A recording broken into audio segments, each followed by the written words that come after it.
You funded Santa Fe in the early 90s or late 80s? I believe it was early 90s. I can get back to you. But early 90s, Santa Fe was funded for the study of complexity theory. It was studied with math. So let's back up.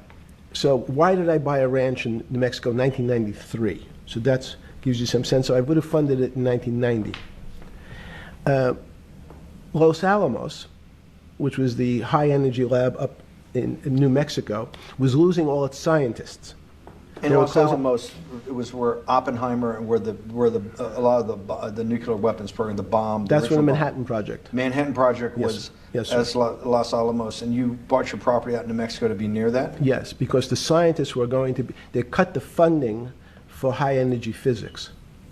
But the people who worked in Los Alamos would still be in the Santa Fe area. They cut that because this was the Cold War dividend, right? I don't remember exactly why. It was because, again, people thought that physics and high energy physics really wasn't that important. Because that was about nuclear weapons. No, it was because they decided, which may be not right. This was the same time that Murray Gell-Mann came up with the term quark, Q-U-A-R-K. He picked it out of an old poem, the word quark. But it was it was mysterious. So isn't that the green guy from Ratchet and Clank? They were starting to understand in the 90s that in our world of the physics world, there was things that were just unexplainable. They called it strange things. You gave it a name. You gave it some characteristics. You called it had charm, was one of the terms. It had a charm. It had a flavor. It had a color. But no one, Mr. Bannon, understood what it was. Just like the financial system.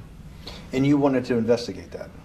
I wanted to see if we could build tools so others smarter than me could help investigate it. And that was the beginning of your concept of the Santa Fe Institute? Yes. And Santa Fe Institute was founded to do study in this type of... Can these areas of strange things be described by some form of mathematics? So that's what I'm trying to get at. The foundational thought, the organizing principle of Santa Fe, yes, in the high physics lab at Los Alamos, right, which had been the headquarters of Manhattan and the Trinity Project, right, the bomb. Yes. So you're talking about the elite, the high priest of physics. Of physics. Yes, sir. Which high priest of physics, some subset of that is also mathematics. Yes, they're both similar. Project out. One of the tools you want to do is to make sure that in this complex system, the finance system, I'm doing a lot of this for philanthropy and a lot for the good of mankind, but also to be able to understand this complex system, the most complex outside of maybe our body, of the financial world. Yes. Did they create tools, or were you smarter in than the mid-aughts, 15 years later, than you had been then because of work that was done at Santa Fe? No, it was great. But in fact, most of the money, most of my philanthropy in the area of can you describe things that appear to be unexplainable by mathematics, and can you fund people who have new ideas? And unfortunately, when someone thinks they've been able to, there was a man, Stuart Kaufman, when they think okay, I figured out how to be able to predict the unpredictable, what appears to other people to be unpredictable. But my system, in those days it was called genetic algorithms, can predict what things will happen, and they all want to make money.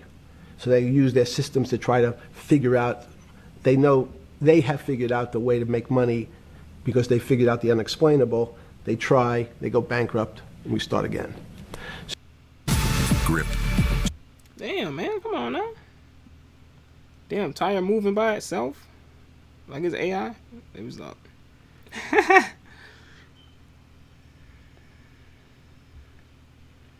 Yep, they just start over because they can afford to, and because of who they know.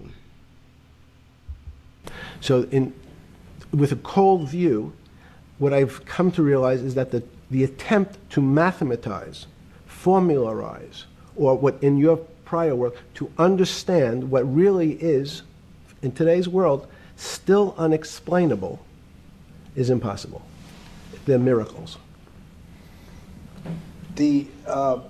Your first head of Santa Fe was Christopher... Langdon, I think. Langdon from But Australia. Murray Gell-Mann was Murray really Gell-Mann was was the the- funder. he He was the Yes, rock. Yes, he was the rock. He was a Nobel Prize winner? Yes. Yes, and a wonderful guy. He Which rock? Black rock? No, I'm just playing. came out and helped us with the Biosphere 2 project.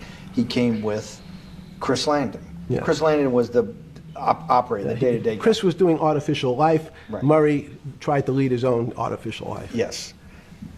Artificial life? What are they talking about? They ain't talking about nothing fembots, are they? I don't know. When Chris came to Biosphere 2 for the first big conference we had in 1994, he was one of the most impressive guys there among all the world's elite. Kew Gardens, the Lawrence Livermore Lab, the labs at Sandia, all the major universities, Lamont Doherty, all the big Earth observatories, Woods Hole. What set Langdon apart, I thought, and the reason I invited Santa Fe to be part of it, was Langdon actually made a presentation that everything, and he was making this to scientists, a lot of marine biologists, a lot of people that were just beginning, Wally Broker and people who were just beginning the study of climate change, at that time called global warming.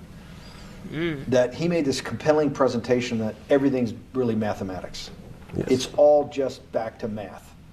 And you have to, all these experiments you do, you're not, one of the reasons they're not considered by the high priest in physics as being real experiments is that they don't have a mathematical basis to it, and everything has a mathematical basis to it. Langdon seemed like a radical visionary. What happened to that concept? You go back 350 years. So you have Isaac Newton, you have Leibniz. From move forward, you have people like Heisenberg and Gödel, and what every one of those mathematicians and philosophers came to understand is that there's numbers can describe certain things, approximate certain things. But in fact, trying to put measurements and numbers on other things that are really unexplainable is folly. 300 years ago, they said that unexplainable realm was God. And people who attempted, in fact, to explain the unexplainable, who said, yes, I understand the unexplainable, were charlatans, they were the occults, they were the astrologers, they were the con men. Alchemist. Yes. Well, no, alchemists was, in fact, they believed that there was a way to transmute one metal into another. In fact, they always wanted to see if they can create gold. There's no reason, if you think about it, they recognize that one metal is different than another metal because it has some additional pieces to it. It has additional neutrons or protons or electrons. So, because they thought it was a machine, So the alchemists, they sound like scientists. they believed it was a machine. If I can take 5 protons and add 5, that gives me 10, I should be able to get gold. Move everything around inside these systems, the So they're trying to get rich. molecules transmute one molecule into another, and if this molecule I've transmuted it into is gold, I'm a rich man. It's back to There money. you go. But this Money, money, money, Vince. Give everybody what they want. Money, money, money. something strange happens. Isaac Newton says, this is really weird. If I want to push a ball on the table, I have to touch it. Maybe I have to blow on it. But I actually have to push one side of the ball or the book to move that side. I'm pushing here, and obviously this thing is what appears to us humans to be solid, so it moves as one thing. But the only way to get something to move was to touch it or put a force against it. Yeah. Okay, seems to make sense. Everybody has that experience. I want to lift a glass, I lift it. If I want to push a ball, I push it. If I want to pull a ball, I pull it. But he recognized when the ball fell off the table, it went in a different direction. How's that possible? Nobody pushed the ball down. And he said, this is crazy. Why did the ball go down? I didn't push it. I just let it go. So someone's pushing the ball, because I know that I am confident that the only thing that gets something to move is with a force that pushes. So there's a force that's pushing the ball down. In Like fact, gravity or something? he called it gravity. Oh, there He you go. measured how fast it was pulled, but never was able to explain why it happened. How is it? What is gravity? It's this. Everybody says, well, why did the ball fall to the ground? Because gravity took it. But what's gravity? That's, as Feynman would say, that's the name of the thing. We have no idea what it is. This goes to Santa Fe. They were trying to explain the unexplainable. Can we measure, can we figure out a way to predict the stock markets using these types of chaos complexity?